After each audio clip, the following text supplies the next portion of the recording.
تحفظ دین کا کارواں رواں دواں، علماء کا ساتھ دو آؤ سب کے سب یہاں، علماء کا ساتھ دو آؤ سب کے سب یہاں۔ الحمد لله والصلاة على أهلها. أما بعد فأعوذ بالله من الشيطان الرجيم. بسم الله الرحمن الرحيم. ما كان محمد أبا أحد من رجالكم ولكن رسول الله وخاتم النبيين. وقال صلى الله تعالى عليه وسلم أنا خاتم النبيين لا نبي بعدي. کہ محمد سے وفاتوں نے تو ہم تیرے ہیں، یہ جہاں چیز ہے کیا لوح و قلم تیرے ہیں۔ آقا تیری معراج کے تو لوح و قلم تک پہنچا، اور میری معراج کے میں تیرے قدم تک پہنچا۔ تو نہیں مٹ جائے گا ایران کے مٹ جانے سے، تو نہیں مٹ جائے گا ایران کے مٹ جانے سے، کہ نشے میں کو تعلق نہیں پیمانے سے، ہے عیاں یورش تاتار کے افسانے سے، پاس با مل گئے کعبے کو صنم خانے سے۔ تاریخ گواہ ہے کہ جب حالات نے انگلائی لی ہے، محمد الرسول اللہ صلی اللہ تعالی علیہ وسلم کے وارثین، آپ کے جانشین اور آپ کے ثبوت سروں پر کفن باندھ کر میدانوں میں اترے ہیں، اور انہوں نے ہر زمانے میں چاہے ابلتے ہوں سلگتے ہوں یا گھٹا ٹوپ اندھیروں میں تیرے وتار آندھیوں کے سنگلاخیوں کے مناظر میں ہو، امت کی قیادت کی ہے۔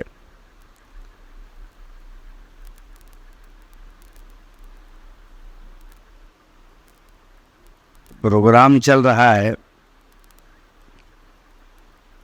یہ خالص علماء دین اور عامہ دین امت کی فکروں کا پروگرام ہے۔ ابھی حضرت نے جو بات فرمائی، بڑا دل سے اتفاق کرتا ہوں۔ 1000 جلسوں پر بذل و صرف یک طرف، اور اس ایک مجلس پر چند ٹکوں کا بذل و صرف یک طرف، یہ کام ہے۔ دیگر ساری چیزیں رسومات ہے۔ لا يبقى فی الاسلام الا رسومات جاری ہے۔ ابھی حوالہ دیا ہمارے حضرت مفتی احسان شاہ صاحب دامت برکاتہم نے، ہم مفتی حضرت مولانا خلیل الرحمن صاحب سجاد نعمانی دامت برکاتہم کو دعوت دینے کے لیے 3-4 سال سے مستقل کوششیں کر رہے تھے۔ ہمارے علماء کے حضرت امراوتی تشریف لے کر کے آئے، لیکن پتہ نہیں اللہ کو کیا منظور تھا کہ حضرت کا آنا نہیں ہو رہا تھا۔ میں خود گیا حضرت کے پاس، اور میں نے مرض کو کھول کر بیان کیا، درد کو کھول کر بیان کیا حضرت کے سامنے۔ احوال ایسے رکھے کہ حضرت نے آگے کوئی بات نہیں کی، کہا بتاؤ تاریخ کیا ہے، کون سی ہے، کب آنا ہے، لیکن کہا پروگرام رسمی نہیں ہوگا، کچھ کام کی بات ہو تو بولو، رسمی نہیں ہوگا۔ میں نے کہا ایسے ہی ہوگا، لیکن برار آپ کا منتظر ہے۔ تو حضرت مولانا خلیل الرحمن صاحب سجاد نعمانی دعوت برکاتہم نے کہا کہ ہاں برار تو بیٹے کو آنا ہی تھا، جبکہ اس کے باپ نے کئی سفر برار کے کیے ہیں۔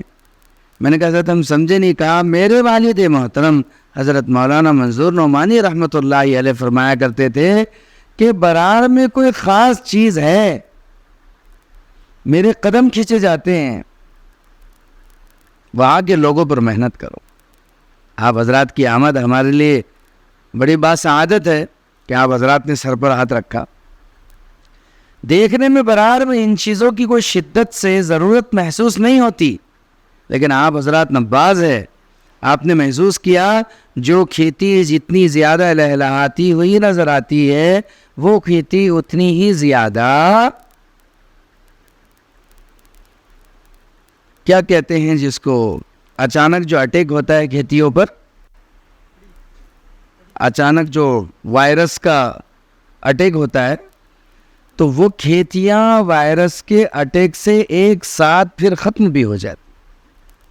اللہ کا فضل ہے، دینداری کے اندر برار بہت آگے مانا جاتا ہے، خوش اسلوبی میں، خوش اخلاقی میں، اور خرچ میں، صرف میں، صدقات و خیرات میں، اور دیگر بہت ساری چیزیں. لیکن برار کو جو دھیرے دھیرے گن لگ رہا ہے ہمارے، اس گن نے مجبور کیا ہے کہ اب ضرورت ہے کہ تحفظ ختم نبوت کا وہ شعبہ جس کی بنیاد اللہ کے رسول کے زمانے میں ہی پڑ گئی تھی ہماری معلومات کے مطابق. مفتی احسان صاحب دامت برکاتہم نے، ہمارے مفتی کلیم صاحب نے بھی، اور کیا کہنے جناب ہمارے قاری ضیاء الرحمن صاحب فاروقی کے، یہ بڑے مختصر سے انداز کے اندر ایک ہمارے سامنے پورا خاکہ لا کر کے کھڑا کر دیا کہ وہ وہاں سے لے کر کے ہم اسی بات کو بول رہے ہیں جو صحابہ بولے تھے. اللہ کے نبی علیہ السلام کے زمانے میں آپ کی نبوت پر دو لوگوں نے زندہ حملہ کیا ہے. آپ کی حیات میں دو لوگوں نے آپ کی نبوت پر حملہ کیا، ایک اسود انسی اور دوسرے مسلمہ بن حبیب کذاب. یہ دونوں نے آپ صلی اللہ علیہ وسلم نے خواب دیکھا، آپ کے دونوں ہاتھوں میں کنگن ہے سونے کے، آپ نے ناگواری کی پھونک ماری، وہ رفع دفع ہوئے. اسود انسی کو حضرت فیروز رضی اللہ تعالیٰ عنہ نے قتل کیا دیلمی نے، اور مسلمہ کذاب کو وحشی ابن حرب رضی اللہ تعالیٰ عنہ قتل کیا. ایک آپ کی حیات میں قتل ہوا جس کا نام اسود انسی تھا، وہ ادھر قتل کیا گیا. ادھر اللہ کے نبی علیہ السلام کو جبرائیل نے آ کر کے خبر دی کہ آپ کی نبوت پر ایک حملہ کرنے والا، آپ کی حیات میں نبوت کا ایک دعویٰ کرنے والا اسود انسی قتل ہو گیا ہے. تو کس نے قتل کیا ہے؟ تو جبرائیل امین نے خبر دی کہ آپ کے ایک صحابی نے قتل کیا ہے. آپ صلی اللہ علیہ وسلم نے فرمایا تھا فقد فاز فیروز، فیروز تو کامیاب ہو گیا. یہ کامیابی کس چیز کی ہے؟ یہ کامیابی ہے کہ اس نے نبی کے دشمن کو، نبوت کے دشمن کو، نبی کا سارا مشن فیل کرنے والے ایک شیطان کو جہنم رسید کیا ہے. یہ کامیابی. تو یہ جو جلسہ ہو رہا ہے، یہ جلسہ اور یہ مجلس جو ہو رہی ہے چھوٹی سی، یہ کام ہے، کام کی ہو رہی ہے. اس میں ہر قدم آگے نہیں بڑھتا، اس میں وہی آگے آتے ہیں جو اپنے سینے کو مٹی لگاتے ہیں. اس میں وہ قدم آگے بڑھتا ہے، اس لیے کہ حالات سے بھرا ہوا، کانٹوں سے پرخار و پر خطر سفر ہوتا ہے. یہ ہمارے قاری ضیاء الرحمن صاحب ایسے کتنے حالات سے بیچارے نبردہ آزما ہو کر کے گزرے ہیں. ان کی کچھ واقعات اگر آپ سنیں تو پتہ چلے گا کہ کس کس کی نظر اور نگاہ ہوتی ہے. اس لیے کہ آپ اگر غور کریں، علامہ جمیل الاستاذ مصری رحمۃ اللہ علیہ نے ایک کتاب لکھی تھی اس زمانے کے اندر کہ ختم نبوت کا شعبہ کیوں وجود میں لایا گیا، صحابہ نے کیوں پہلا اجماع کیا ختم نبوت کے تحفظ کے اوپر. کتاب لکھی ہے، اس کا نام جو لکھا ہے بڑا عجیب نام لکھا ہے. اس میں لکھا ہے اثر اہل الکتابی، اثر اہل الکتابی فی الحروب والفتنۃ الداخلیۃ فی قرن الاول. اس عنوان سے بڑی کتاب لکھی کہ وہ پہلا فتنہ جو اسلام میں داخل ہوا، اس کا سب سے پہلا تانا بانا بننے والے خود یہودی اور نصرانی تھے، جنہوں نے قرن اول میں اس کے تانے بانے بنے ہیں. پہلا کام محمد رسول اللہ صلی اللہ علیہ وسلم کے دنیا سے رخصتی پر جو شروع ہوا وہ ختم نبوت کے اور آپ کی شریعت کے تحفظ کا تھا. جیسے کہ ہمارے مفتی صاحب نے ماشاءاللہ اس پر تفصیل سے گفتگو بھی کی ہے. پہلا کام تھا یہ، ہمیں سے ہر امتی کا پہلا کام ہے. اور میرے عزیزو، میں تھوڑا سا خوش ہو رہا تھا کہ قاری ضیاء الرحمن صاحب نے اس موضوع کو چھیڑا تھا، لیکن ماشاءاللہ ذہین فتین آدمی ہیں، انہوں نے کہا اس کو چھوڑیے، ایک طرف رکھیے. موضوع مجھے بڑا اچھا لگ گیا تھا، لیکن ٹائم ہی نہیں تھا ان کے پاس. ان کو وقت دینا چاہیے، ایک ڈیڑھ گھنٹہ. صحیح بات ہے، جو کام ہمیں کرنے ہیں ہم وہ تو کرتے نہیں، جو کام ہمیں نہیں کرنے ہیں ان کاموں میں الجھے ہوئے ہیں. ہم جن کاموں میں الجھے ہوئے ہیں اس میں اتنا وقت ضائع ہو رہا ہے کہ کرنے کے کام رہ رہے ہیں. ہم آپس میں الجھے ہوئے ہیں. ہمیں الجھنا کس سے ہے؟ نبرد آزمہ کس سے ہونا ہے؟ ہمارا مشن کیا ہے؟ ہم محمد رسول اللہ کے وارث ہیں، بالفاظ دیگر بیٹے کہلانے کے مستحق ہے کہ ہم آپ کی نبوت کے پاسدار ہے، آپ کی نبوت کے محافظ ہے. جی ہاں، اس لیے کہ یہ مت سمجھیے کہ ختم نبوت پر حملے ختم ہو جائیں گے. 30 دجالوں کی، 30 جھوٹوں کی پیشن گوئی دی گئی ہے. کتنے؟ 30 جھوٹے ہوں گے امت میں جو آپ صلی اللہ علیہ وسلم کے بعد جھوٹی نبوت کا دعویٰ کریں گے، جن کی ابتدا جیسے کہ ہمارے واعظین اور خطبہ حضرات نے، مفتی کلیم صاحب نے بھی توجہ دلائی کہ وہ آئیں گے کبھی فتنہ شکیلیت کی شکل میں، کبھی فیاض کی شکل میں، کبھی فلاں کی شکل میں. ان کی ابتدا ایسے ہوگی، ان کا بیچ ایسا ہوگا، ان کی انتہا ایسی ہوگی. وہ دیکھنے میں کیسے ہوں گے، ان کا ظاہر کیسا ہوگا، ان کا باطن کیسا ہوگا. ہماری ان سے کوئی دشمنی نہیں ہے. ہماری ان سے دشمنی اس وجہ سے ہے کہ محمد الرسول اللہ صلی اللہ علیہ وسلم نے جس امت کے اس چابی کو بچایا تھا، جو چابی ہی جنت کھولتی ہے، اسی چابی کو چھین لینا چاہتے ہیں. یہ اسی کا نام تحفظ ختم نبوت.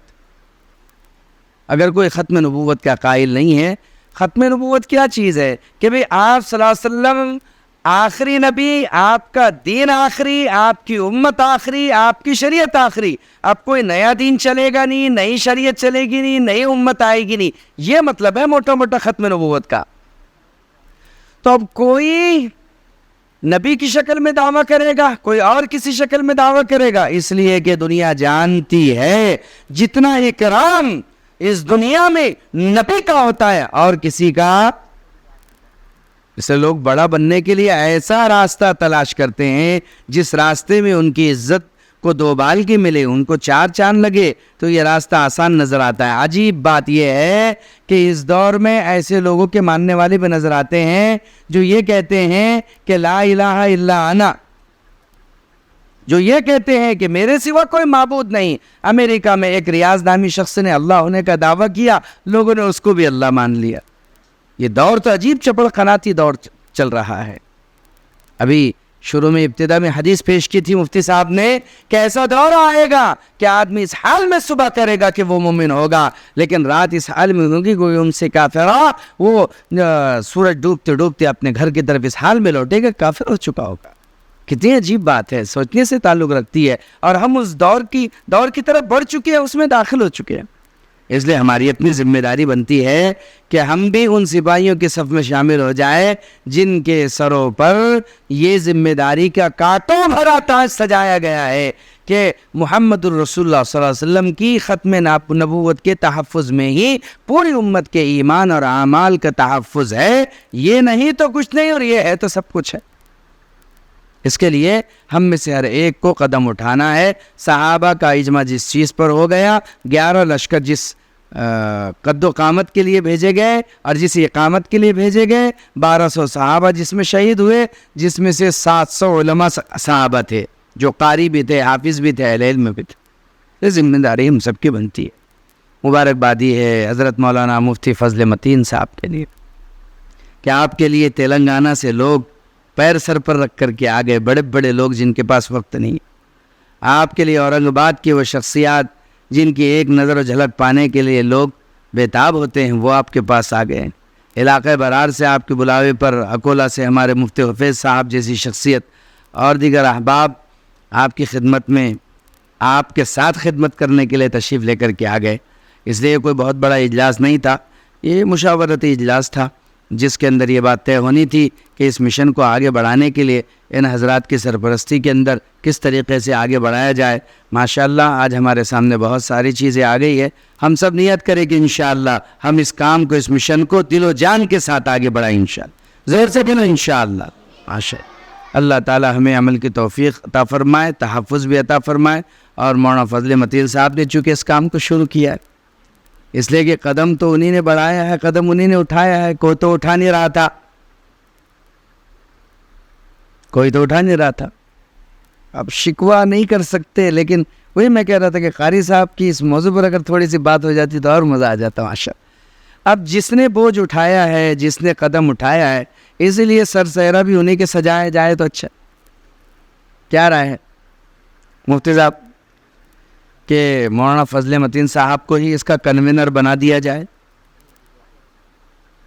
کیا رائے ہیں آپ حضرات کی؟ مفتی انور صاحب. اچھا ماشاء ٹھیک ہے.